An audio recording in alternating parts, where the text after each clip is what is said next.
Alright, with practice and mental preparation, this tutorial will teach you how to do a backflip. Alright, first thing you want to do before you get started is get warmed up and stretch out. Here are a few active stretches I like to do. Be sure to stretch out all major muscle groups including the neck, back, legs, and arms. This stretch right here helps develop spinal flexibility for doing the backflip.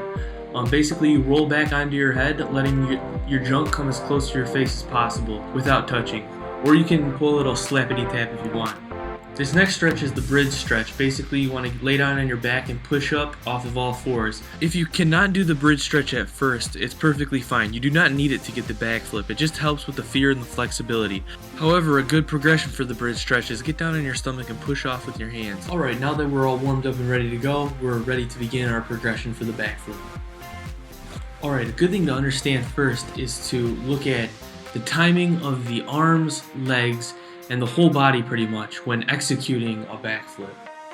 Notice how my arms start out backwards with my legs initially crouched, and then they swoop under and up as I jump off my legs. Using your arms to swoop under and up, timed with jumping off your legs, will help you maximize your height.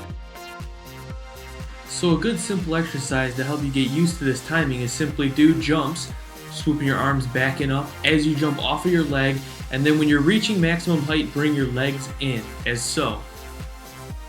Now that you're confident jumping, the next part is probably the hardest part because it's the fear of turning backwards. For most people, it's the worst part. For me, honestly, it is too. So I'm going to show you a few little exercises that helped me get over the fear and have helped other people get over the fear. Hopefully they'll help you. Remember to take your time and work on it. Practice makes perfect. Now this first little one that you just saw there helps you get used to turning upside down, but allows you to put your hands down and lets you progress to jumping higher and higher. Basically what you want to do is you want to pick a side. For me, I'm picking my left side. Alright, now you're going to crouch down, and then the side that you picked, you're going to use that arm and you're going to put it down, and you're going to push your hips up in the air and jump over with your legs.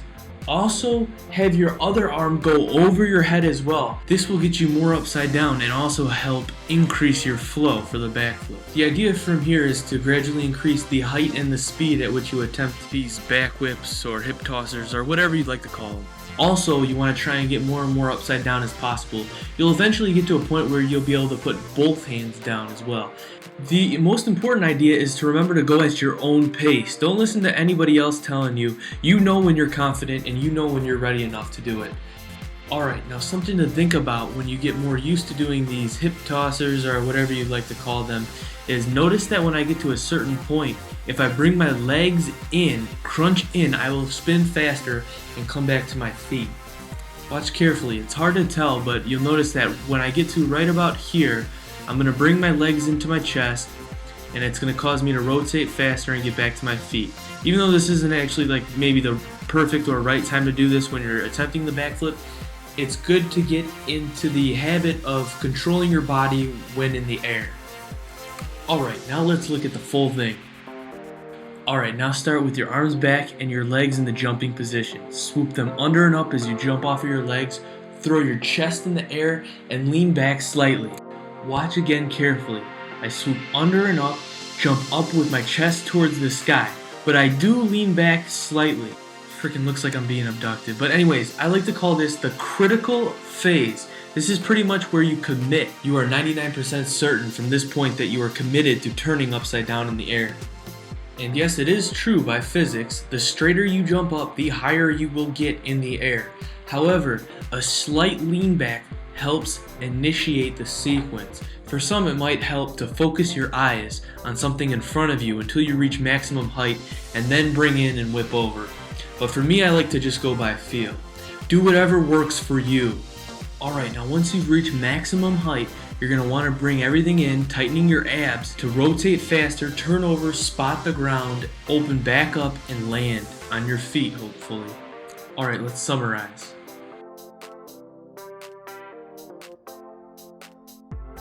Swoop under and up with the arms as you jump off with the legs, throwing the chest up. Lean back slightly, pull everything in, whip over, spot the ground, open back up, and land. Alright, now for those of you who are going to try the backflip or back whip off of a round off, The same concepts apply, except for pretty much now, instead of just throwing your arms from back to up, you're going to throw your whole body from down to up. For some, the round off, works really good, but for me, honestly, it was more scary. I actually progressed to doing round offs to backflips the same way as I progressed to the backflip. I would actually pause a little bit before, crouch my legs, and then jump, just getting kind of used to the momentum, the thought. Even though when you actually do the round off, you don't want to pause. You want to continue immediately. Alright, another idea to help you get going, might help a few people, is running and jumping into it like so. So that way you have a little bit of momentum. Might help some people. There's no rules. You can do it however you want, whatever feels comfortable. Be sure to listen to yourself. Alright, now with that being said, I really hope this tutorial helped you guys out. Remember to practice safe, take your time, progress, keep it real, and don't forget to subscribe to Pygmy123. It'll make me really happy. Thanks a lot. Peace. Have a good one, everybody.